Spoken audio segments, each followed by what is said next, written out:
Salut, je suis le Dr Harold. Je suis pharmacien et docteur de recherche en sciences pharmaceutiques. Je suis aussi un des cofondateurs des laboratoires Evatas Cosmetics.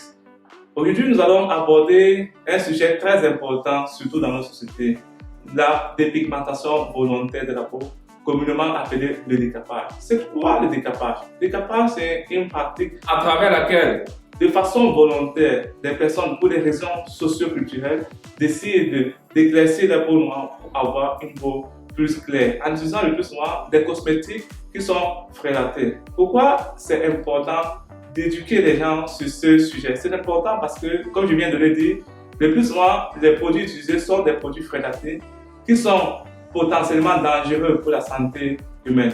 Donc, avant de continuer cette vidéo, on va faire un résumé de la synthèse, de la biosynthèse de la mélanine au niveau de la peau.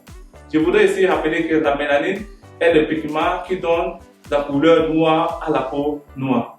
Donc, sur ce schéma, vous avez des cellules qu'on appelle des mélanocytes, qui sont des cellules dans lesquelles la mélanine est produite. Donc, tout part de la thyroxine qui est convertie en dopa par une enzyme qu'on appelle la tyrosinase. Cette enzyme va ensuite convertir la dopa en plusieurs étapes donc, pour produire la mélanine. Dans le schéma ici en bas, vous avez les formules.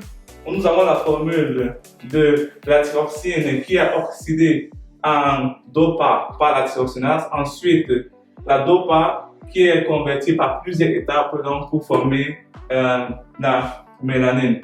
Dans notre société, nous avons plusieurs substances qui agissent au niveau de l'inhibition de la tyrosinase, donc pour inhiber la production ou réduire la production de mélanine dans la peau. Ces substances-là sont classifiées en plusieurs types. Il y a des substances qui sont tolérables, donc qui sont bonnes. Il y a des substances qui sont potentiellement toxiques pour la santé humaine. Par exemple, l'hydroquinone, des corticoïdes et des sels de mercure. Je voudrais rappeler ici que l'hydroquinone, les corticoïdes et les sels de mercure sont interdits par la Commission européenne et par la Food and Drug Administration au niveau des États-Unis.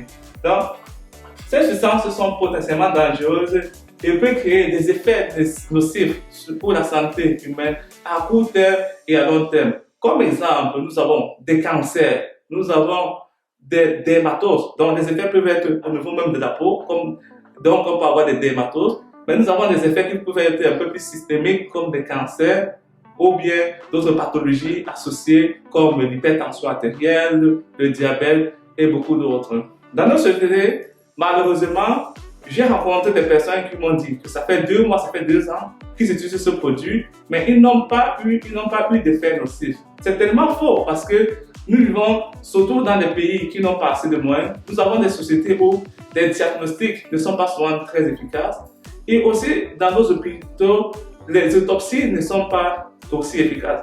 Ce qui rend la tâche difficile de faire la corrélation entre la morbidité, la mortalité et ces différentes pratiques-là. Donc, ces substances-là sont potentiellement toxiques et peuvent créer des effets nocifs sur la peau à court terme ou à long terme. Si on a utilisé ces produits pour 1 mois, 2 ans, on n'a pas eu des effets, ça ne veut pas dire qu'on n'a pas eu des effets ou bien qu'on ne va pas les avoir. Donc, il faut faire très attention à l'utilisation de ces substances parce que la Commission européenne, la Food and Drug Administration, ont interdit ces substances-là et il y a des études scientifiques derrière qui le démontrent. Donc, il est important d'arrêter ces pratiques-là. Merci, j'espère que j'ai répondu à quelques curiosités et à la prochaine vidéo. Merci.